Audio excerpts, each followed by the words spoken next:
ভাই ও বোনেরা, আজ আমি আপনাদের সামনে কোনো কঠিন কথা বলতে আসিনি। আজ আমি একজন আপন মানুষ হয়ে কথা বলতে এসেছি। আমরা সবাই মুসলমান। আমরা সবাই আল্লাহকে বিশ্বাস করি। কিন্তু প্রশ্ন হলো, আমরা কি আল্লাহর কথা শুনি? আজকের ভিডিওটা শেষ পর্যন্ত শুনলে আপনি নিজেই নিজের উত্তর পেয়ে যাবেন। আজ আমি কথা বলবো নামাজ নিয়ে, আমাদের অবহেলা নিয়ে, আর আমাদের ভবিষ্যৎ নিয়ে। নামাজ আসলে কি? অনেকেই ভাবে নামাজ শুধু একটা ফরজ কাজ। পড়লাম তো পড়লাম, না পড়লে কি বা হবে?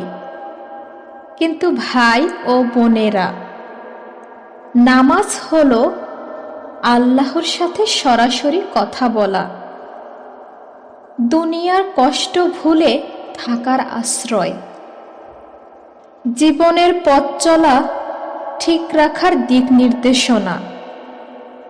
আপনি যখন নামাজে দাঁড়ান, তখন আপনি একা নন, আপনি দাঁড়ান সৃষ্টিকর্তার সামনে।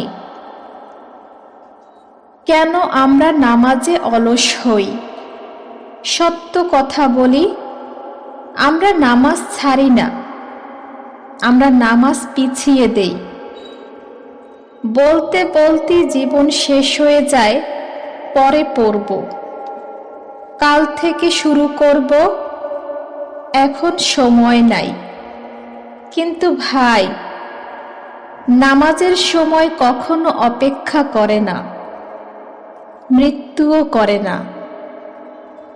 নামাজ মিস করার ক্ষতি।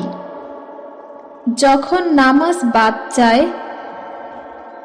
মন অস্থির হয়, রাগ বাড়ে, ধৈর্য কমে, জীবনে বরকত থাকে না। অনেকেই বলে সব আছে, তবুও শান্তি নাই। কারণ একটাই, নামাজ নাই। রাসূল সাল্লাল্লাহু আলাইহি সাল্লাম বলেছেন, কিয়ামতের দিন প্রথমে যে প্রশ্ন হবে নামাজ নিয়ে। একদিন সবাইকে কবরে যেতে হবে। ধনী গরিব আলাদা নয়, ছোট বড় আলাদা নয়।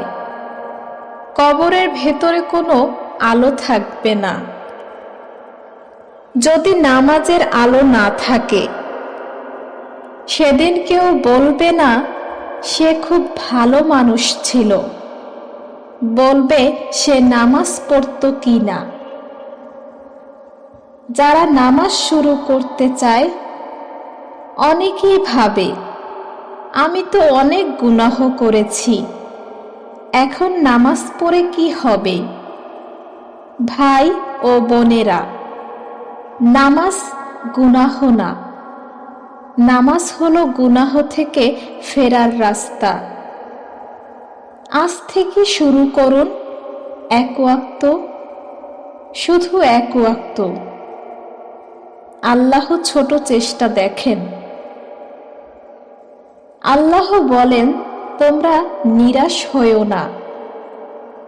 যত দেরি হোক, ফিরে এলে আল্লাহ গ্রহণ করেন।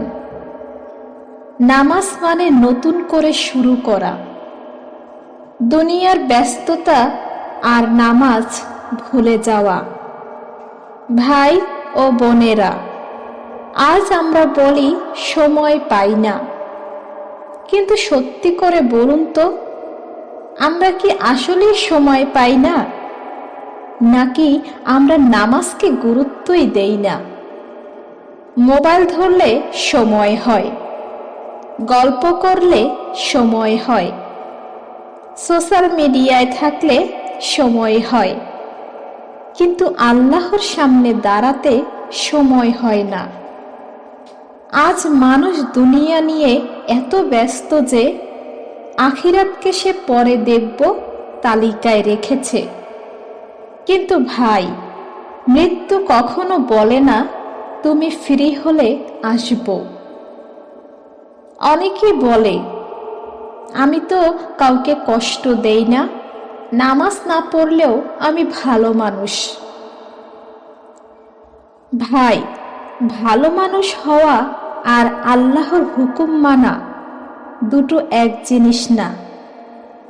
নামাজ ছাড়া জীবনে একটা শূন্যতা থাকে, যেটা টাকা দিয়ে ভরা যায় না, মানুষ দিয়ে ভরা যায় না।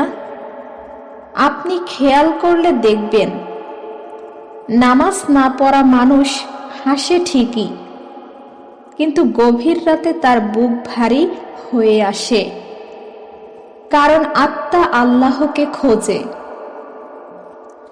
শয়তান কখনো বলে না নামাজ ছেড়ে দাও, সে বলে এই ওয়াক্তটা বাদ দাও, আজ না কাল পড়বে, এখন মন নাই। এভাবে ধীরে ধীরে এক ওয়াক্ত যায়, দুই ওয়াক্ত যায়, একদিন পুরো নামাজই চলে যায়। আর মানুষ বুঝতেই পারে না সে কখন আল্লাহ থেকে দূরে চলে গেছে। নামাজ না পড়লে মানুষ হারায় ধৈর্য, শান্তি, আল্লাহর সাহায্য, আর সবচেয়ে বড় কথা আল্লাহর কাছাকাছি থাকার সুযোগ। অনেকেই বলে আমি অনেক দোয়া করি কিন্তু কবুল হয় না। ভাই, নামাজ ছাড়া দোয়া মানে দরজা বন্ধ রেখে ভেতরে ঢুকতে যাওয়া। নামাজ হলো দরজা। অনেক মানুষ ছিল যারা নামাজ জানতো না, নামাজে অভ্যস্ত ছিল না, কিন্তু যখন তারা এক ওয়াক্ত নামাজ শুরু করলো, তাদের জীবন ধীরে ধীরে বদলাতে শুরু করলো। সমস্যা কমেনি, কিন্তু সমস্যা সামলানোর শক্তি এসেছে, কারণ নামাজ মানুষকে শক্ত করে। ভাই ও বোনেরা, নিজেকে প্রশ্ন করুন, আজ না হলে কবে, এখন না হলে কখন? আমরা সবাই বলি একদিন ঠিক হয়ে যাব, কিন্তু সেই একদিন অনেকের জীবনে আর আসে না। আজ যারা করবে তারাও একদিন বলেছিল পরে শুরু করব। হে আল্লাহ, আমরা ভুল করি, কিন্তু আমরা ফিরে আসতে চাই। আমাদের নামাজের পথে সহজ করে দাও। ভাই ও বোনেরা, আজ যদি এই ভিডিওটা শেষ পর্যন্ত শুনে থাকেন, তাহলে আল্লাহ আপনাকে এখনই ডাকছেন। আজ থেকে বলুন, হে আল্লাহ, আমি চেষ্টা করব, এখন নামাজ দিয়েই শুরু করব। ভিডিও বন্ধ করবেন, কিন্তু নামাজ বন্ধ করবেন না।